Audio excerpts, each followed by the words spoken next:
The US dollar is surging at the moment because traders and investors now think that it's not a recession in America they have to worry about, but another burst of inflation.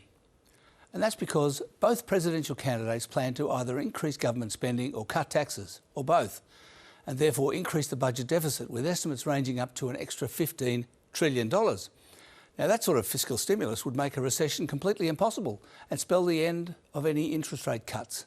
Therefore, US dollar up and Aussie dollar down, below 66 for the first time in a while. Good for exporters, bad for travellers. On the share market, there was a spill in the yellowcake aisle, with uranium miner Paladin Energy down 15% after revealing that its attempt to buy a Canadian uranium deposit for $1 billion has been put on hold by the Canadian government for national security reasons, for goodness sake. Oh, and a minute's silence for Mosaic Brands Limited, owner of shops such as Rockman's, Rivers, Noni B and Katie's.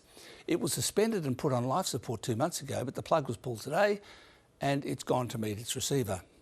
The share market as a whole went up a bit. The US market held its breath on Friday, while shares in Tokyo rose 2% today, and the crude oil price fell because Israel decided to slap Iran rather than punch it.